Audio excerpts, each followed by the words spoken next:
Panorama group, जो सोचता है वो करता है। आपके अपने सपनों का आशियाना। नमस्कार, मेरा नाम ज्ञानेश्वर है और आपने देखना शुरू किया है लाइव सिटीज।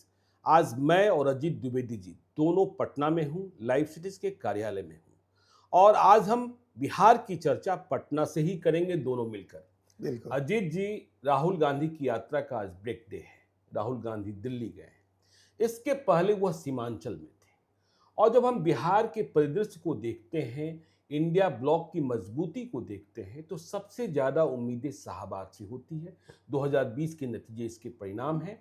और शाहबाद से ही यात्रा शुरू की राहुल गांधी ने। जो दूसरी उम्मीद की किरणें दिखाई पड़ती है वह सीमांचल से। लोकसभा चुनाव के नतीजे भी दिखाई पड़े। और इसके पहले भी 2014 में जब मोदी लहर किस तरीके से आपने देखा था, कटिहार, किशनगंज, पूर्णिया, अररिया, सुपौल, सारे लोकसभा क्षेत्रों में कांग्रेस पार्टी और आरजेडी की जीत हो गई थी। तो राहुल गांधी जब सीमांचल में गए तो इंडिया ब्लॉक में झगड़े की जो बुनियाद थी, पप्पू यादव हैं, पप्पू यादव नहीं हैं, पप्पू यादव तेजस्वी यादव को नापसंद करते हैं, तेजस्वी यादव पप्पू यादव को नापसंद करते हैं। तेजस्वी यादव ने पप्पू यादव को आंख दिखाई, पप्पू यादव ने तेजस्वी यादव को आंख दिखाई। लोकसभा चुनाव गवाह है, इसके बाद भी पप्पू यादव चुनाव जीते। और हम लोगों ने यह भी देखा कि यदि पप्पू यादव साथ होते तो शायद अररिया की सीट भी महागठबंधन के खाते में चली आती। तो राहुल गांधी ने एक काम तो कर दिया कि पप्पू यादव और तेजस्वी यादव को मिला दिया। और देखिए, जब पप्पू यादव तेजस्वी यादव का मिलन हुआ तो मुझे लगा कि बिहार के राजनेताओं में उपाधि देने के वक्त शब्दों में कुछ कमी है उनके शब्दकोश में। लोकनायक का मतलब हम लोग जयप्रकाश नारायण समझते हैं, जननायक का मतलब कर्पूरी ठाकुर समझते हैं, गरीबों का मसीहा मतलब लालू यादव समझते हैं, सुशासन बाबू मतलब नीतीश कुमार समझते हैं। लेकिन अब जननायक राहुल गांधी भी हो गए और पप्पू यादव जब दिल मिला तो तेजस्वी यादव भी जननायक हो गए। तो पप्पू यादव और तेजस्वी यादव का मिलन, हमने इसके बाद का भी इंटरव्यू देखा मिलन के बाद कि पप्पू यादव कह रहे हैं कि मैंने भाई तेजस्वी से पूछा कि अपने जैसा एक टी शर्ट मुझे भी दे दो। तो तेजस्वी ने कहा कि इस पर लालटेन लगा है। तो हमने कहा लालटेन में फर्क क्या है, लालटेन और हाथ में अंतर नहीं है, मैं इसे पहन लूंगा। तो एक मजबूती जो राहुल गांधी ने कहा भी कि जब हम बिहार आए हैं तो अंडरस्टैंडिंग भी है, बॉन्डिंग भी है और बेहतर कुछ करने की। देखिए, यात्रा कल से फिर से शुरुआत हो जाएगी। तो सबसे पहले राहुल गांधी ने एक बड़े झगड़े का समापन कराया। इसका क्या फायदा मिलेगा और क्या यह समझौता वार्ता जो है आगे जारी रहेगा कि फिर कहीं खेला हो जाएगा? लालू यादव से भी मुलाकात कर ली थी पप्पू यादव ने। देखिए ज्ञानेश्वर जी, शुरुआत वहीं से हुई थी। जी, शुरुआत सासाराम से ही हो गई थी। और ये इसलिए शुरुआत हुई थी क्योंकि बड़ा परसिस्टेंट थे राहुल गांधी इस बात को लेकर के कि हम लोग को इस बार विधानसभा चुनाव में पप्पू यादव की जरूरत है। जी, ये आप इस बात को, ये सिर्फ राहुल गांधी नहीं, मतलब वो कर रहे थे, इसके लिए प्रेशर कर रहे थे या वो कंटिन्यूअसली इस बात के लिए कह रहे थे। प्रियंका गांधी वाड्रा भी कह रही थी कि हम लोग को पप्पू यादव की जरूरत है। बिल्कुल। अब प्रियंका को आना भी है। वो कल जो उसी इलाके में है, यात्रा भी सुपौल में, सीमांचल के इलाके में भी है जहां प्रियंका ज्वाइन करेंगी। तो ये राहुल गांधी और प्रियंका वाड्रा का एक लगातार कंटिन्यूअस प्रेशर था तेजस्वी यादव के ऊपर और लालू यादव के ऊपर कि हम लोग को जरूरत था। और वो निजी से ज्यादा पॉलिटिकल है। आप भी समझ रहे इस बात को कि राजनीति में निजी कुछ नहीं होता है। हाँ, तो पॉलिटिकल इन लोगों को अंदाजा हो गया था लोकसभा चुनाव से कि हम सीमांचल में बेहतर कर सकते थे। तो इसलिए इन लोगों को जरूरत थी, ये लगातार दबाव दे रहे थे। और इसलिए ये शुरुआत हो गई, जिस दिन यात्रा शुरू हुई सासाराम में उसी दिन इसकी शुरुआत हो गई। जो इसकी नींव उसी दिन पड़ गई थी जिस दिन पप्पू यादव ने लालू यादव से मुलाकात की। और जो उन लोगों के बीच की केमिस्ट्री दिखी, जो सद्भाव दिखा, उससे अंदाजा हो गया था कि अब आगे क्या होने वाला है। बिल्कुल। तो उसकी लॉजिकल जो कंक्लूजन होता है, उसका जो तार्किक परिणति थी, वो फिर हम लोगों ने अररिया और पूर्णिया में देखा जब यात्रा वहां पहुंची। आप पहले देखे इन लोग मिले, फिर बुलेट मोटरसाइकिल। तो बुलेट किसका ट्रेडमार्क है? पूर्णिया में पप्पू यादव का ट्रेडमार्क है। तो वो ट्रेडमार्क फॉलो कर रहे हैं अगर तेजस्वी यादव भी और राहुल गांधी भी। तो ये एक तरह से पप्पू यादव की राजनीति पर भी मुहर थी, उस इलाके में हमको इस तरह की राजनीति करनी। तो राहुल गांधी का एक जो कंटिन्यूअस जो उनका अटेम्प्ट था वो कामयाब हुआ। सासाराम से उसकी शुरुआत हुई, पूर्णिया में जाकर के उसकी परिणति दिखी और आगे अगला आप सुपौल में कल ही देखेंगे जब प्रियंका गांधी वाड्रा आएंगी। तो एक तरह से ये जो होना था, जो काम पिछले लोकसभा चुनाव में देर आए दुरुस्त आए हम लोग कह सकते हैं, और बड़ा झटका खाने के बाद तब जाकर के इन लोगों ने ये एक काम किया जो जरूरी काम। अब ये तो हो गया, इसका बैकग्राउंड ये हुआ। अब आपने कहा कि आगे क्या, इसमें आगे क्या ये कंटिन्यू करेगा? नहीं, हम यह भी देख रहे हैं ना कि देखिए कुछ ही दिनों पहले, पिछले ही माह पप्पू यादव को राहुल गांधी की गाड़ी पर चढ़ने से रोका गया था, और इस बात संदेश देने के लिए राहुल गांधी, तेजस्वी यादव, दीपांकर भट्टाचार्य, मुकेश सहनी की मौजूदगी में उसी गाड़ी से पप्पू यादव को बोलने का अवसर दिया। बिल्कुल। तो ये उस दिन भी ये जो कहा गया ना, ये ऊपर से कोई ऐसा मैसेज नहीं था। अब जो लग रहा है कि ऊपर से ये कोई मैसेज नहीं था, कोई मिसकम्युनिकेशन हुआ या कुछ ऐसी बात थी जो जिसको बहुत गहराई में जाने की जरूरत नहीं थी, उसको ज्यादा लोगों ने रीड कर लिया, ज्यादा चीजें पढ़ ली गई उसमें। तो उसके बाद तो और कंपलसरी हो गया था कि इस तरह का आप मिलन कराएं। इसका असर क्या होगा, कितना कंटिन्यू करेगा, उस पर आए। उसके पहले जो आपने जननायक वाली बात कही, तो ये एक तरह से समझिए कि ये ऐसा नहीं था कि वो ठीक है सबको उसमें सब थोड़े कम होते हो गए। हाँ। लेकिन पप्पू यादव को एक बड़ा लाउड एंड क्लियर मैसेज देना था। बिल्कुल। और सिर्फ सीमांचल में नहीं, पूरे प्रदेश में एक मैसेज देना था कि हम कितने क्लोज हो रहे हैं, और हमारी जो बॉन्डिंग हो रही है वो बहुत जेन्युइन हो रही है, और लंबे समय के लिए हो रही है, और दिल से हो रही है। तो जब आप जननायक की उपाधि देते हैं ज्ञानेश्वर जी, तो आप बड़ा सम्मान देते हैं। क्योंकि हमको नहीं लगता है कि इस प्रदेश में आजादी के बाद के नेताओं में कर्पूरी ठाकुर के जितना सम्मानित बहुत ज्यादा नेता हुए नहीं हुए, बहुत कम नेता हुए जिनको कर्पूरी ठाकुर वाला सम्मान हासिल है। बहुत सारे नेता आपको मिल जाएंगे जिनका सम्मान मोतिहारी में है, या जिनका जहानाबाद में है। कम नेता है जिनका सम्मान मध्य प्रदेश में भी है, और जिनका राजस्थान में भी है, जिनका छत्तीसगढ़ में भी, और कर्पूरी ठाकुर उसमें है। तो आपने सम्मान दिया। देखिए, जननायक कह के पप्पू यादव ने बहुत बड़ा सम्मान दिया है तेजस्वी यादव को। अब उस सम्मान की रक्षा करनी है तेजस्वी यादव। बिल्कुल। आप अब सिर्फ ये यादव और मुसलमान वाली पॉलिटिक्स से आगे निकलना है, अब कर्पूरी ठाकुर वाली पॉलिटिक्स में जाना है। अब आपको जो अति पिछड़ी जातियां हैं, जो दूसरी पिछड़ी जातियां, उनको जोड़ना है। एक बड़ी जिम्मेदारी जननायक के तमगे के साथ एक बड़ी जिम्मेदारी पप्पू यादव ने दे दी है। बिल्कुल। तो ये एक जिम्मेदारी आ गई है, और बॉन्डिंग मजबूत हुई। अच्छा तो लगा ही होगा भाई, तेजस्वी यादव मुस्कुरा तो रहे ही थे ना। और तेजस्वी यादव को भी यह समझ में आ रहा था कि देखो तेज प्रताप यादव क्या कर रहे हैं। हाँ, कहीं घोसी में उम्मीदवार दे रहे हैं, कहीं और उम्मीदवार दे रहे हैं, 1000-2000 कहीं ना कहीं वोट काट ही लेंगे, और इस पर फिर ऊपर से पप्पू यादव भी गड़बड़ रहेंगे, तो फिर क्या होगा जी। और एक तरफ भाई ऐसे कह रहा है, और दूसरी तरफ एक पप्पू यादव है जो हमको जननायक बता रहे हैं। तो भाई किसको अच्छा नहीं लगेगा? जननायक कहा जाना किसको अच्छा नहीं लगेगा? बिल्कुल। तो लालू यादव को भी अच्छा लगा होगा, राबड़ी देवी को भी अच्छा लगा होगा कि मेरे बेटे को पप्पू यादव ने जननायक बताया।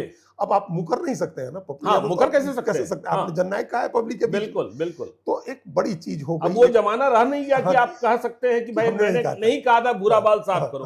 अखबार का जमाना नहीं है, वीडियो का जमाना है, और साफ साफ दिखता है। कितने लोग डाउनलोड कर लेते हैं, किस वक्त कर लेते हैं, पता ही नहीं चलता है, तुरंत सेव कर लेते हैं लोग उसको। तो अब जननायक कह के एक बड़ी जिम्मेदारी दी, एक बॉन्डिंग दिखाई क्लोज, परिवार को खुश कर दिया उन्होंने। तो जब परिवार खुश है, जब लालू यादव खुश है, हम लोग पहले देखिए कितनी बार हम लोग ज्ञानेश्वर जी चर्चा किए हैं इस बात को लेकर के कि आरजेडी को और कांग्रेस अलायंस को पप्पू यादव की ज्यादा जरूरत है। पप्पू यादव को अभी क्या जरूरत? पप्पू यादव को अभी क्या मिल जाएगा? हाँ, उन्हें तो सांसद बनना था, बन गए सांसद। और 2029 तक सांसद ही रहना। बिल्कुल। केंद्र में भी कांग्रेस की सरकार नहीं है कि उनको मंत्री बना दीजिएगा। आप क्या दे सकते हैं? अभी आप उनको कुछ नहीं दे सकते। बिल्कुल।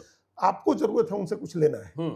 अगर पिछली बार भी आप उनके साथ रहे होते तो बाई इलेक्शन भी जीतते, आप रुपौली भी चुनाव जीतते, आप पूर्णिया आपके किटी में एक सीट होती, अररिया भी हो सकता है एक सीट होती है आपके पास। मधेपुरा में इतना संघर्ष करने की जरूरत नहीं होती आपको। हाँ, मधेपुरा में तो उम्मीदवार आपको तलाशना पड़ा, पटना से लेके जाना पड़ा। तो ये सारी चीजें नहीं, झंझारपुर मधुबनी से लेकर समूचे मिथिलांचल सीमांचल में आपको समस्या नहीं होती। वो आप एक बहुत हार्ड वे में आपने एक सबक सीखा है, अपना गंवा करके, अपने चोट खा करके आपने एक सबक सीखा है। तो ये 2-3 बातें जो हो गई जो बैकग्राउंड। अब ये क्यों चलेगा? हमको लग रहा है कि ये क्यों चलेगा कम से कम चुनाव तक। कम से कम चुनाव तक वो इसलिए चलेगा क्योंकि अब परिवार ने इस बात को एक्सेप्ट कर लिया है कि तेजस्वी यादव को मुख्यमंत्री बनना है। बिल्कुल। और ये मैसेज कई तरह से, अभी हम लोग जब पहले प्रोग्राम के पहले बात कर रहे थे तब भी आप ये बात कह रहे थे कि अब सारी चीजों में तेजस्वी यादव को ये समझ में आ गया है कि हमको जहां झुकना है, जितना झुकना है, जितना कॉम्प्रोमाइजेज करने हैं, जितनी बार्गेनिंग करनी है, वो सब करना है मुख्यमंत्री, क्योंकि हमको बनना है। बिल्कुल भाई, हमने कहा पप्पू यादव को मुख्यमंत्री नहीं बनना, राहुल गांधी को मुख्यमंत्री नहीं बनना, अभी आप प्रधानमंत्री बना नहीं रहे। तो अभी तो सबसे ज्यादा स्टेक पर, सबसे ज्यादा दाव पर तेजस्वी यादव की राजनीति है, लालू यादव की राजनीति है जी अभी। और एक हम लोग बार बार ये चर्चा कर चुके हैं, फिर भी लेकिन दोहराने में दिक्कत नहीं है कि ये ट्रांजिशन का फेज है, संक्रमण का दौर चल रहा है। और अगर इस बार आरजेडी चुनाव जीत गई, इस बार अगर तेजस्वी यादव मुख्यमंत्री हो गए तो हो गए, नहीं तो फिर रास्ता बंद हो जाएगा, रास्ता बंद हो जाएगा, बिल्कुल बाधित हो जाएगा रास्ता। क्योंकि ये तय मानिए कि नीतीश कुमार की जगह लेने के लिए कोई दूसरा पिछड़ा नेता आएगा जी। अगर वो यंग नेता आ गया 50 साल की उम्र का, जो हम लोग डिस्कस पहले कर चुके हैं, 50-55 साल का भी नेता आ गया तो 10-15 साल तो वो रास्ता ब्लॉक हो जाएगा, बिल्कुल। गैर यादव पिछड़ी जाति की राजनीति स्टैब्लिश हो जाएगी फिर और नए सिरे से। तो इस अभी हो जाएंगे तो हो जाएंगे, ये बात आरजेडी के भी समझ में है, तेजस्वी यादव के भी समझ में है, उनके लिए जो डाटा का काम कर रहे हैं, जो फीडबैक जुटा रहे हैं, संजय यादव को भी समझ है। तो इसलिए ये चलेगा जी, क्योंकि राजनीति में सारी चीजें इंटरेस्ट से गाइड होती हैं, बिल्कुल। निजी आपकी विम्स से कुछ गाइड नहीं होता, एकदम दुश्मन को भी गले लगाना होता है, जो घनघोर दुश्मन होता है, तो आप दुश्मन को भी गले लगाते हैं। और यहाँ तो दोस्ती हो गई, बिल्कुल दोस्ती हो गई। और हमें यह भी खबर मिल रही है कि जो पुरानी बातें, जिन बातों को लेकर बदनामी हो जाती थी, जो आपने कहा ना कि मुख्यमंत्री बनना है, और लालू यादव 2 बार कम से कम कह चुके हैं, कोई माई का लाल नहीं है जो तेजस्वी यादव को मुख्यमंत्री बनने से रोक देगा। और सासाराम की सभा में राहुल गांधी जिंदाबाद, तेजस्वी यादव जिंदाबाद। हाँ, लेकिन एक दूसरा सवाल यहीं से उठता है अजीत जी की, देखिए पप्पू यादव जिंदाबाद हो गया, पप्पू यादव का दिल मिलन हो गया, लेकिन राहुल गांधी ने ज्वाइंट प्रेस कॉन्फ्रेंस किया और जब उनसे एक पत्रकार ने सीधा सवाल पूछा कि तेजस्वी यादव तो कह रहे हैं कि आपको देश का प्रधानमंत्री बनाना है, लेकिन तेजस्वी यादव को बिहार का मुख्यमंत्री बनना है, इस पर आप मुहर नहीं लगा रहे हैं। और इसका जवाब भी राहुल गांधी ने फिर से घुमा दिया, राहुल गांधी ने कुछ बोला नहीं। इसमें देरी क्यों हो रही है? तेजस्वी यादव को जिंदाबाद कहने में क्या परेशानी हो रही है राहुल गांधी को और कांग्रेस को? क्या अभी भी कोई कंफ्यूजन है, या बिना नेतृत्व के, बिना मुख्यमंत्री घोषित किए चुनाव मैदान में जाना है? देखिए, इसके 2 कारण हमको समझ में आ रहे हैं। एक कारण हम लोग पहले डिस्कस कर चुके हैं, दूसरा कारण हमको मतलब वो हमारा अपनी समझ से जो बन रहा था, उससे ज्यादा वो कांग्रेस के नेताओं के फीडबैक पर आधारित है। अच्छा। उनका जो फीडबैक हमने पूछा, जब ये प्रेस कॉन्फ्रेंस हुई और राहुल गांधी ने घुमाया कि हम दोनों में बहुत ही बेहतर तालमेल है, जब इस तरफ ले गए तो बाद में हमने पूछा यात्रा में साथ चल रहे जो उनके साथी लोग हैं, उन्होंने जो दूसरा कारण बताया उस पर हम आएंगे। पहला कारण एक बार रिपीट कर दें जो हम लोग कह चुके हैं। बिल्कुल। पहला कारण तो यह है कि अभी बार्गेनिंग चिप कांग्रेस अपने हाथ में रखना चाह रही है, कि मुख्यमंत्री का पद बार्गेनिंग की क्या का चिप है, कि सीटों के बंटवारे के समय अगर कांग्रेस कह रही है कि हमको 70 सीटें चाहिए है, तो 60 पर मामला रुके, 55 पर रुके कि 50 पर रुके, ये इस पर डिपेंड करेगा कि कांग्रेस के पास क्या है ऑफर करने को। बिल्कुल भाई, आरजेडी तो आपको ऑफर कर रही है सीटें कि हम इतनी सीट देंगे, आपके पास क्या ऑफर करने को है, तो आप ऑफर करिएगा कि हम आपको मुख्यमंत्री पद का दावेदार घोषित करते हैं। ये जनरल समझ से आता है, ट्रेडिशनल राजनीति की समझ से आता है कि आपने रोक रखा है, होल्ड किया हुआ है कि हम अनाउंस करेंगे आपको, जब आपको हमको सीटें, हमारे मन लायक सीटें मिल जाएंगी, विनिंग सीटें मिल जाएंगी, अच्छी सीटें मिल जाएंगी, नंबर ऑफ सीट्स हमारे अनुकूल होंगे, तो हम आपको मुख्यमंत्री पद का दावेदार घोषित करेंगे। बिल्कुल, ये बात ठीक है, पहले हम लोग डिस्कस कर चुके हैं। कांग्रेस के लोगों ने इसमें कुछ नए एंगल्स जोड़े हैं, कुछ नई बातें जोड़ी हैं, और अभी एक जो ये नया वाला बिल आ रहा है, जो आ गया, जो अमित शाह ने पेश किया, जिसमें संविधान का 130वां संशोधन बिल जो है कि मंत्री, मुख्यमंत्री, प्रधानमंत्री अगर गिरफ्तार होते हैं गंभीर मामले में, जिसमें 5 साल तक की सजा का प्रावधान है और वो 30 दिन तक हिरासत में रह जाते हैं, तो उनको हटा दिया जाएगा। इस बिल का भी हवाला उसमें दिया, हालांकि ये उसमें क्षेपक की तरह है। उन्होंने कहा कि हम क्यों बीजेपी के हाथ में एक बड़ा दाव देने जाए, बीजेपी के हाथ में कार्ड पकड़ाने जाए। जैसे ही हम तेजस्वी यादव को मुख्यमंत्री पद का दावेदार घोषित करेंगे, बिल्कुल वैसे ही राउज एवेन्यू कोर्ट का सारा मामला बिहार की सड़क पर आ जाएगा। अच्छा। हाँ। अभी सड़क पर बिहार की सड़क की बात ये है। हाँ, अभी बिहार की सड़क पर नहीं है राउज एवेन्यू का मामला, कि उसमें ट्रायल फेज में चला गया। लालू यादव ने जो एक याचिका सुप्रीम कोर्ट में दी थी कि ये मतलब हमारे ऊपर यह आपराधिक मामला शुरू करने से पहले कॉम्पिटेंट अथॉरिटी से जो परमिशन लेनी थी, वो परमिशन लिए बगैर सीबीआई ने मुकदमा हमारे ऊपर किया। इस आधार पर टेक्निकलिटी के ग्राउंड पर इसको खारिज कर दिया जाए, तो सुप्रीम कोर्ट ने उनकी वो याचिका स्वीकार नहीं की, सुप्रीम कोर्ट ने याचिका खारिज कर दी। तो इसका मतलब ट्रायल का रास्ता साफ हो गया, सब लोग बेल पर हैं, पूरा परिवार उस मामले में आरोपी है, और सब लोग बेल पर हैं। अब ट्रायल राउज एवेन्यू कोर्ट में शुरू हो रहा है, तो ट्रायल में कितना टाइम लगता है? 6 महीने में भी ट्रायल करा सकते हैं, बिल्कुल स्पीडी ट्रायल कर देंगे, 3 महीने में करा सकते हैं और कन्विक्ट कर देंगे। फिर उसके बाद क्या होगा? न भी कन्विक्ट करें, कांग्रेस के लोगों का ये कहना है, और बहुत लॉजिकल बात है ये कहने में, कि हम लोग इसलिए नहीं कर रहे हैं कि वैसे जैसे करेंगे वैसे जमीन के बदले नौकरी का मामला और तेजस्वी यादव की भूमिका, उनकी संपत्ति, केस का सारा डिटेल जी पटना की सड़कों पर घूमने लगेगा बिल्कुल। कि एकदम कन्विक्टेड होने की कगार पर जो व्यक्ति है, हम्म आप उसको मुख्यमंत्री पद का दावेदार बना रहे हैं। हम्म तो हम इसका असर यादव मुस्लिम वोट पर नहीं होगा, हाँ बिल्कुल नहीं होगा, बिल्कुल नहीं लेकिन जो होगा। दूसरा वोट आप जोड़ने की कोशिश कर रहे हैं जिससे आप जीतिएगा, जी वो वोट अगर आप और नरेंद्र मोदी तो कहा कर गए ना कि हाँ। तिजोरी चोर को हम बनने नहीं हम देंगे। नहीं बनने देंगे। जी तो असली चीज अब लड़ाई ज्ञानेश्वर जी उस वोट की नहीं है, 32% वोट की तो लड़ाई ही नहीं है। बिल्कुल। लड़ाई उसके ऊपर जो आपको वोट आना है उसकी है। एनडीए उस कोशिश में है कि उससे टूट करके वो वोट नहीं आए। आपको वो वोट लेना है कम से कम 5 से 8%, 9%। तो उस वोट में इस बात का असर हो सकता है, साइकोलॉजिकल असर, कि एक ऐसे व्यक्ति को आप मुख्यमंत्री घोषित कर रहे हैं जो भाई अभी छद्म तरीके, मतलब पर्दे के पीछे तो सबको पता ही है कि अगर सरकार बनेगी तो तेजस्वी बनेंगे, लेकिन घोषित करके अगर आप जाएंगे तो ये बड़ा मुद्दा बनेगा कि एक व्यक्ति जो कन्विक्टेड होने की कगार पर है उसको आपने मुख्यमंत्री पद का दावेदार बना। बिल्कुल। फिर ये भी संभव है कि बहुत जल्दी ट्रायल शुरू हो जाए, उसका जी सजा कराने की कोशिश शुरू हो जाए, तेज हो जाए डेली बेसिस पर कि हम इनको उसमें फंसा दें। एक कारण तो ये दिया गया, और दूसरा कारण ये भी दिया गया कि ऑलरेडी ये लोग परिवारवाद का आरोप झेल रहे हैं। प्रधानमंत्री ये भी कह के गए हैं कि परिवारवाद जो है नहीं चलेगा, हम परिवारवाद नहीं चलने देंगे, अभी बार बार वो कह रहे हैं। तो अब अभी तक तो मान लीजिए कि घोषित नहीं है कि मुख्यमंत्री कौन बनेगा, बिल्कुल, लेकिन जैसे तेजस्वी घोषित होंगे वैसे आप कहना शुरू कर देंगे कि भाई जो प्रशांत किशोर कह रहे हैं कि लालू यादव आगे आकर के कहें कि ये एक यादव का बच्चा है, बहुत काबिल है, इसको हम मुख्यमंत्री बनाएंगे, हम उसको समर्थन करेंगे। बिल्कुल। तो ये बात भी एक फिर फैलेगी कि बीजेपी इस बात को फैलाएगी कि पूरे इतना 14% यादव में एक भी यादव दूसरा काबिल नहीं दिखता है लालू यादव को कि जिसको मुख्यमंत्री बनाए। न राहुल गांधी को दिखता है कि दूसरा कोई यादव बनाए, तो वो लोग भी नहीं घोषित कर रहे हैं। यदि वो उधर भी टैक्टिकल लाइन है, उधर से भी सीएम का कैंडिडेट नीतीश कुमार नहीं घोषित है, तो ऐसा भी नहीं है कि किसी दूसरे परिवार के आदमी को घोषित किया जाए। बिल्कुल। तो वो फिर कहने का मौका मिल जाएगा। तो उसका असर कुछ यादव के बच्चों पर भी पड़ सकता है। वो बीजेपी की तरफ जाए न जाए, क्या पता प्रशांत किशोर के साथ चला जाए, क्या पता नाराजी हो जाए कि भाई सचमुच इन लोगों को कोई दूसरा यादव नहीं मिलता है। तो जो आप कहते हैं हरदम, या जो प्रशांत किशोर कह रहे हैं कि अगर 2%, 4% भी यादव का वोट गया तब तो बहुत बड़ी चीज हो जाएगी। नहीं तो बड़ा डैमेज है आपका। 2 वोट जाएगा मतलब 4 का इंपैक्ट करेगा आपके ऊपर। बिल्कुल।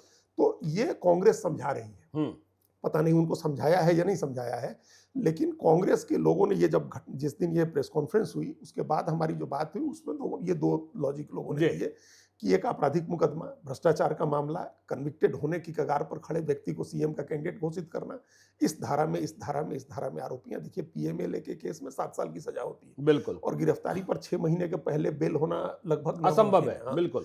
तो उस वैसे मामले में अगर एक आरोपी का नाम आ गया, ये कन्विंस करने के लिए कांग्रेस कह रही है, और फिर वंशवाद का मामला आ जाएगा। तो और तीसरी बात उन्होंने कहा कि किसी भी मसले पर, चाहे पढ़ाई लिखाई से हो, उनके आपराधिक मामले से हो, उनके वंशवाद से हो, अटैक करने के लिए एक पंचिंग बैग मिल जाएगा। अभी कोई पंचिंग बैग नहीं है।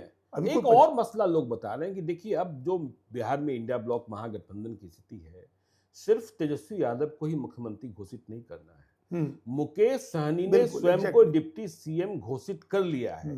तो जैसे ही तेजस्वी यादव को मुख्यमंत्री घोषित किया जाएगा, मुकेश सहनी कहेंगे कि मुझे डिप्टी सीएम घोषित करो, और यदि डिप्टी सीएम नहीं घोषित किया तो फिर मुकेश सहनी भी बड़े बार्गेनर हैं, और उधर एनडीए में उनके लिए रेड कारपेट बिछा है। और जो आप कह रहे हैं कि 32% से आगे बढ़ना है, 5-8% और मत हासिल करने हैं, उसमें सबसे महत्वपूर्ण भूमिका मुकेश सहनी की होनी है। और जैसे ही आप मुकेश सहनी को डिप्टी सीएम घोषित करेंगे, फिर अकलियत को क्या संदेश देंगे? तो मुकेश सहनी का मसला भी तगड़ा है। हाँ, वही ये मसला भी फंसेगा ही।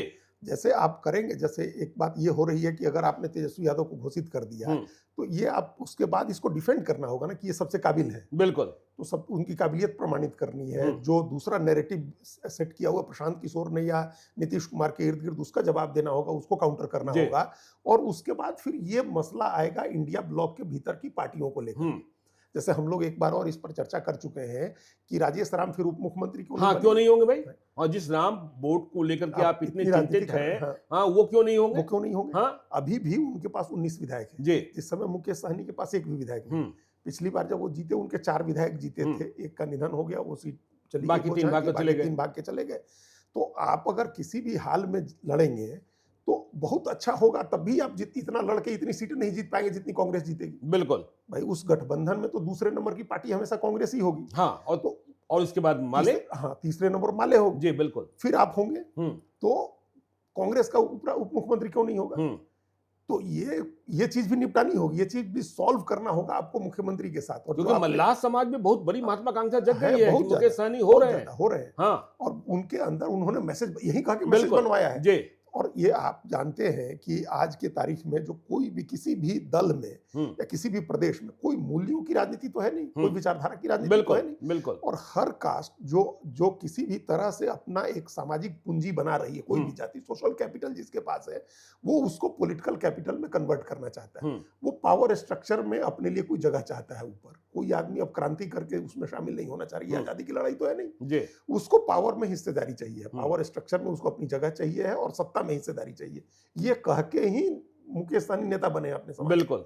तो उनको बनना है उप मुख्यमंत्री, उनके नाम की आपको घोषणा करनी होगी। जब आप तेजस्वी यादव के नाम की घोषणा की जब बात शुरू होगी तो टेबल पर ये होगा कि कांग्रेस का की मुख्यमंत्री होगा। हाँ, मुसलमान क्या होगा, वही अकलियत। आपने कहा कि मुस्लिम को क्या मैसेज देंगे? 18% जो वोट है आपका 14% है जी, आप मुख्यमंत्री के दावेदार घोषित हो गए, 18% वाले को क्या आप ऐसे ही छोड़ दीजिए? और वैसे भी मुसलमान नेताओं की कमी दिखाई पड़ रही। देखिए कभी साहबुद्दीन थे, कभी तस्लीमुद्दीन थे, आपकी चंपारण से थे, हाँ मोहिदुर रहमान थे, और अब इनके पास वो किल्लत दिखाई पड़ी। अली अशरफ फातमी है, महबूब अली कैसर हैं, लेकिन वो फायरब्रांड तेबर या पूरे बिहार में इसको कहते हैं जिसके कॉल पर सब लोग सुन ले, वह भी एक समस्या है, बड़ी समस्या है। और आपने, हम लोगों ने देखा लोकसभा चुनाव में क्या हुआ। आप लोकसभा चुनाव में आप टिकट कम कर दिया आपने। बिल्कुल। पहले 5 टिकट आपने 5 कैंडिडेट दिए थे, लोकसभा चुनाव में हमको लगता है 3 दिया आपने, 2 काट दिए या 2 दिए 3 काट दिए। और इसको प्रशांत किशोर ने मुद्दा बना दिया कि भाई हम वहां मुसलमान देंगे जहां आप मुसलमान नहीं दीजिएगा। आप मुसलमान के वोट से अपना यादव जिता लेते हैं, तो मुस्लिम ऐसा तो है नहीं कि उसको ना समझ है। बिल्कुल। और सदुद्दीन ओवैसी का एक बड़ा खतरा है अभी भी जी, अभी भी है। हाँ, बिल्कुल है। जो ग्राउंड जीरो से खबरें आ रही हैं, आप उन्हें रिजेक्ट नहीं कर सकते, नहीं कर सकते हैं। भाई जब लोकसभा का चुनाव ज्ञानेश्वर जी इतना आमने सामने का था, नरेंद्र मोदी को प्रधानमंत्री बनना था, जिनसे मुस्लिम समाज सबसे ज्यादा थ्रेटन आज फील कर रहा है अगर बीजेपी से और नरेंद्र मोदी के प्रधानमंत्री बनने से, उस चुनाव में तो 4 लाख वोट ले आए अख्तर उल इमान। बिल्कुल बिल्कुल, ये तो जोखिम था ना वहां। उस जोखिम में तभी मुसलमान का वोट बट गया वहां। तो जब विधानसभा में तो कोई जोखिम नहीं है, विधानसभा में तो ये है कि मान लीजिए 10 सीटें तो ऐसी होंगी जहां 1, 2, 3 पर मुस्लिम ही रहना है, बीजेपी को नहीं जीतना है। और जैसे ही हिंदू मुस्लिम ध्रुवीकरण के डर से आप मुसलमानों की संख्या कम करेंगे, वैसे ही ओवैसी और इधर प्रशांत किशोर दोनों आपके ऊपर हावी हो जाएंगे। जी बिल्कुल। तो ओवैसी का खतरा अभी भी है, उस चिंता से आप मुक्त नहीं हो सकते हैं। और हम लोगों ने देखा जिस दिन राहुल गांधी और तेजस्वी यादव दोनों खानकाह रहमानी में गए, मुंगेर में जो उनकी यात्रा निकली और खानकाह रहमानी में गए फैजल रहमानी साहब से मिले जाकर के, तो वहां बाहर ओवैसी के लोग नारे लगा रहे थे कि आप ओवैसी को गठबंधन में शामिल करिए। बिल्कुल, हम मतलब एमआईएम को गठबंधन में ले और ओवैसी बार-बार कह रहे हैं कि भाई मुझे कोई दिक्कत नहीं, आप मुझे शामिल कर लीजिए। हाँ, तो अब ये कांग्रेस कर नहीं सकती है शामिल, कांग्रेस कर नहीं सकती, अपने दूसरे देश भर के का मैसेजिंग का डर है, तो आप करिएगा नहीं और अपनी तरफ से मुसलमान प्रमोट भी नहीं करिएगा। तब तो ओवैसी को मत, जब वो आकर के यहाँ कैंपेन करना शुरू करेंगे, जो उनके फायरी स्पीच होते हैं, हम लोग जानते हैं जिस तरह के भाषण करते हैं, तो बड़ा नुकसान हो जाएगा। तो आप अगर यादव का मुख्यमंत्री घोषित कर देंगे, मुकेश सहनी अति पिछड़ा का उप मुख्यमंत्री घोषित कर देंगे, एक राजेश राम को दलित उप मुख्यमंत्री घोषित कर देंगे, मान लीजिए 1 मुख्यमंत्री 2 उप मुख्यमंत्री, तो फिर मुसलमान के लिए तो बहुत मुश्किल हो जाएगा आपको जवाब देना। बिल्कुल। आप नहीं दे पाएंगे। और तीसरा, उसके बाद क्या, उसके बाद तो फॉरवर्ड आप जोड़ने की भूल ही जाइए। जो आप ये सोच रहे हैं कि वो हमारे पास आएगा, हम A to Z की राजनीति कर रहे हैं, हमने माई बाप का समीकरण बनाया, तो नहीं आएगा। भाई जब उसको लग जाएगा कि कोई जगह ही नहीं है इसमें, भाई अति पिछड़ा हो गया, लेकिन आप देख रहे होंगे अजीत जी की भूमियारों की संख्या आरजेडी में बढ़ती हुई दिखाई पड़ रही है। पिछली बार सिर्फ अनंत सिंह थे, बाद में उनकी सदस्यता चली गई। अब देखिए बोगो सिंह के बारे में कहा जा रहा है कि मटिहानी से चुनाव लड़ेंगे, मुन्ना शुक्ला की वाइफ के बारे में कहा जा रहा है कि लालगंज से चुनाव लड़ेंगी। तो भूमियारों की संख्या, भूमियारों के बारे में कर देते थे। और अब देखिए तेजस्वी यादव के लिए कौन बैड एलिमेंट है, कौन क्या है क्या नहीं है, इससे मतलब नहीं है, मुख्यमंत्री बनना है, मुख्यमंत्री बनना, इस बात का भी ध्यान रखना होगा। हाँ, तो वही कह रहे हैं ना, तो कि अब फिर अगर आप A to Z कह रहे हैं, और देखिए अभी जिस हम लोग जो चर्चा कर रहे थे कि आपने पप्पू यादव को शामिल किया, वो एक मजबूरी हो गई थी आपकी लोकसभा चुनाव के नतीजों के बाद से। बिल्कुल, आपको जरूरत महसूस होने लगी। तो उसी लोकसभा चुनाव का तो ये मैसेज है कि अगर आप भूमिहार को टिकट दीजिएगा तो उसको वोट देने में कोई दिक्कत नहीं है। वो तो दिखा भी ना, हाँ, महाराजगंज में दिखा और वैशाली में दिखा, भागलपुर में दिखा। हाँ, भागलपुर में दिखा। तो मतलब वो जो टैबू था एक ऐसा कि हमारे लिए अछूत है, हम लालटेन छाप पर बटन ही नहीं दबा सकते हैं, हाथ कांपने लगेगा भूमिहारों का जाके लालटेन पर वो तो देने लगे लोग। बिल्कुल, हालांकि पहले भी देते थे। हम इस बात को, भाई अखिलेश सिंह कैसे जीत गए मोतिहारी में अगर भूमिहार वोट नहीं दिया, लालटेन पर बटन नहीं दबाया तो इसका मतलब आप कैंडिडेट देंगे तो वोट मिलेगा, ये बात तो प्रमाणित हो गई। बिल्कुल। एक बात, एक इसको मुहावरे में कहिए ज्ञानेश्वर जी, तो दो ही जातियां अब ऐसी हैं या समुदाय जो थोक में जिनका कारोबार है, यादव का और मुसलमान का। यादव का मुसलमान, बाकी खुदरा कारोबार हो गया, बाकी हर जाति का खुदरा कारोबार हो गया। हाँ, कैंडिडेट दे देगा जो भी उसको उस जाति का वोट मिलेगा। और राजपूत और कुशवाहा तो इसके लिए पहले से जाने जाते थे। पहले से जाने जाते थे। अब बनिया भी है, भूमिहार भी है, ब्राह्मण भी है, और एक से एक एग्जाम्पल हम लोग दे सकते हैं। मदन मोहन तिवारी का हम लोगों ने देखा, चंपारण में बिल्कुल देखा, बिल्कुल ऋतु जायसवाल का शिवर में देखा, बिल्कुल देखा। तो अब वो नहीं है, बाकी सारी जातियों का खुदरा कारोबार हो गया, वो बट गया, वो उसमें अब एक थोक नहीं है कोई। तो ये अगर फिर वो आपके साथ नहीं जुड़ेगा। अगर आप मुख्यमंत्री उप मुख्यमंत्री की घोषणा में जाते हैं और इसी तरह से घोषणा करते हैं, देखिए बीजेपी भी पिछड़ों की ही राजनीति कर रही है। बिल्कुल कर रही है। नरेंद्र मोदी का चेहरा लेकर के आइए, अति पिछड़ा है। आप कहीं उठा के देख लीजिए, संवैधानिक पद राष्ट्रपति आदिवासी बना रखा है, प्रधानमंत्री अति पिछड़े हैं, उपराष्ट्रपति पिछड़ा ले आ रहे हैं सीपी चंद्रशेखर का, भारत सरकार के चीफ जस्टिस दलित समाज से हैं, तो कहीं भी नहीं रखा है। लेकिन बिहार में प्रतीकात्मक रूप से आपने विजय सिन्हा को रख दिया। बिल्कुल रख दिया, बिल्कुल। तो वैसा प्रतीकात्मक भी आप नहीं दिखाइएगा क्या कि भाई यादव मुख्यमंत्री और केंद्र में गिरिराज सिंह, ललन सिंह, दो कैबिनेट मंत्री बना रखे हैं। हाँ, बिल्कुल, मतलब बना ही रखा है। बिल्कुल। और हर स्टेट में बना रखा है हर स्टेट में बना रखा है। मोहन यादव के साथ भी एक फॉरवर्ड उप मुख्यमंत्री है, तो भजनलाल शर्मा के तो मुख्यमंत्री हैं, देवेंद्र फडणवीस हैं, मुख्यमंत्री हैं। छत्तीसगढ़ में भी आपने आदिवासी मुख्यमंत्री के साथ एक ब्राह्मण उप मुख्यमंत्री लगा रखा है, बिल्कुल लगा रखा है। तो प्रतीकात्मक रूप से आपको एक मैसेज देना होता है जातियों को। अगर आप ये कह दिए कि यादव मुख्यमंत्री, एक अति पिछड़ा उप मुख्यमंत्री, एक दलित उप मुख्यमंत्री, और अकलियत को किसी तरह से आपने मैसेज नहीं दिया, फॉरवर्ड को मैसेज नहीं दिया, तो अपना नुकसान करेंगे। ये प्रशांत किशोर बैठे हुए हैं इसका लाभ लेने के लिए, बीजेपी जेडीयू बैठी हुई है लाभ लेने के लिए। तो ये भी एक बाधा है, हमको लगता है कि आप उम्मीदवारी घोषित करने में यह बाधा है। एक बात और समझना चाहते हैं कि देखिए, जब बिहार में आप चुनाव लड़ रहे हैं और जब कभी चुनाव होता है तो सत्ता के खिलाफ ही चुनाव लड़ा जाता है, जो विपक्ष लड़ता है। तो इन दिनों तो वोटर अधिकार यात्रा की शुरुआत नहीं हुई थी, तो सिर्फ बिहार में चर्चा हो रही थी बिहार बदलाव यात्रा की। बिल्कुल। अब तो देखिए, विधानसभा बार एनडीए की मीटिंग्स भी चल रही है, तो बिहार बदलाव यात्रा प्रशांत किशोर कर रहे थे, वोटर अधिकार यात्रा राहुल गांधी कर रहे हैं, लड़ना है एनडीए के खिलाफ। तो क्या वोटर अधिकार यात्रा से बिहार बदलाव यात्रा की जो चमक तेज हो रही थी, क्या कुछ फीकी पड़ी है या फिर वैसे ही यथावत है? क्या समझ रहे हो? नहीं, ये थोड़ा तो अटेंशन हटाई है जी, थोड़ा अटेंशन तो हटा है। अभी एकमात्र यात्रा चल रही थी, तो लोगों में बड़ा कौतूहल भी था कि भाई कोई नेता पहली बार ऐसा आया जो सड़क पर घूम रहा है, भीड़ जुट रही है उसके लिए सभा कर रहा है और उनके लोगों के मन की बात कर रहा है। देखिए, वोट की बात हम लोग बार बार कहते हैं कि अलग है, लेकिन जो लोग सुनना चाह रहे हैं, ये बात तो प्रशांत किशोर ही कह रहे हैं। बिल्कुल, ये बातें किसको अच्छी नहीं लग रही होंगी। और सड़क से यात्रा करनी पड़ रही है, हेलीकॉप्टर से नहीं। हाँ, बिल्कुल, या तो प्रशांत किशोर ने मजबूरी पैदा कर दी सबकी। तो वो जो अटेंशन था, एक जो फोकस था, बिहार के लोग भी और मीडिया भी अटेंशन दे रहा था, उस अटेंशन में थोड़ी कमी आई है। लेकिन चूंकि एक सोशल मीडिया का एक स्पेस ऑलरेडी कैप्चर कर चुके हैं जनसुराज प्रशांत किशोर कैप्चर कर चुके हैं, तो वहां अभी ये लोग नहीं डेंट कर पा रहे हैं। दूसरी बात क्या होता है, लोगों के इमेजिनेशन को कैप्चर करना। बिल्कुल, जिसके सबसे माहिर खिलाड़ी प्रशांत किशोर हैं, उन्होंने लोगों के इमेजिनेशन को कैप्चर किया हुआ है। उस स्पेस में, माइंड स्पेस में प्रशांत किशोर हमेशा आगे हैं, जनसुराज हमेशा आगे हैं। वोटर अधिकार यात्रा में लोगों का कौतूहल इसलिए है, मीडिया का कौतूहल इसलिए है क्योंकि राहुल गांधी घूम रहे हैं। बिल्कुल, राहुल गांधी को देखना चाहते हैं, राहुल गांधी को लोग देखना चाहते हैं, उनके बारे में सुनना चाहते हैं कि वो मखाना बना रहे हैं। तो ये कौतूहल की बात है। अब अगर हम लोग देखते हैं दुनिया भर की चीजें, लालू यादव कहते थे कि हम भैंस पर सिंह पकड़ के चढ़ जाते, तो कोई कौतूहल नहीं है इसमें। बिल्कुल, बिहार में हर आदमी करता है। बिहार का नेता कुछ भी करता, मुकेश सहनी मछली पकड़ते हैं, तो ये कौतूहल नहीं है। राहुल गांधी आकर के मखाना फोड़ रहे हैं वहां, और उनके मुकेश सहनी के कंधे पर हाथ रख के खड़े हैं। राहुल गांधी बुलेट चला रहे हैं, राहुल गांधी खेत में उतर गए मखाने के, तो जी। राहुल गांधी देव मंदिर में चले गए। तो हर चीज पर एक क्यूरियोसिटी है, एक बिल्कुल। जिज्ञासा है लोगों की। राहुल गांधी आया, वो इंदिरा गांधी का पोता है, राजीव गांधी का बेटा है, तो इस नाते है, इश्यूज के नाते नहीं है, इशूज के नाते नहीं है जी। जो इमेजिनेशन कैप्चर करना होता है ना लोगों का, बिल्कुल।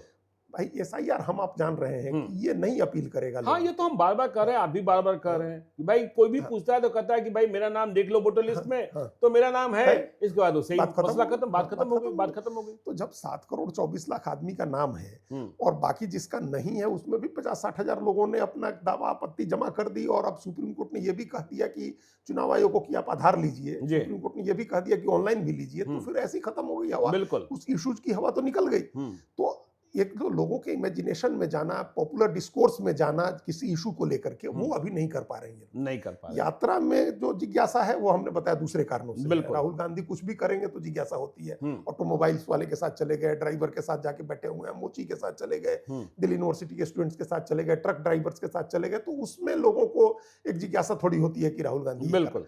इसी नाते फोकस है यात्रा में, फोकस सिर्फ इस नाते है, मीडिया अटेंशन सिर्फ इस नाते है, लोगों के इमेजिनेशन को यात्रा कैप्चर नहीं कर पा रही है। प्रशांत किशोर लोगों के इमेजिनेशन को कैप्चर कर रहे हैं, क्योंकि वो लोगों की बात कर रहे हैं जो लोग सुनना चाहते हैं। लोगों, अच्छा आज ये लोग भी शुरू कर दें बिल्कुल, तो बहुत नहीं सुना जाएगा। जो आदमी पहले से कह रहा है, कंसिस्टेंट है जो अपने बात में, और भ्रष्टाचार के मुद्दे पर तो बिल्कुल नहीं सुना जाएगा ना, नहीं सुना जाएगा। भ्रष्टाचार के मुद्दे पर कैसे सुना जाएगा? नहीं सुना जाएगा। प्रशांत किशोर के साथ एडवांटेज है कि वो वंशवाद को भी कर सकते हैं, पढ़ाई लिखाई को भी कर सकते हैं, अपराध को भी कर सकते हैं, अपराध को भी कर सकते हैं, हर चीज को कर सकते हैं, तो वो कर रहे हैं।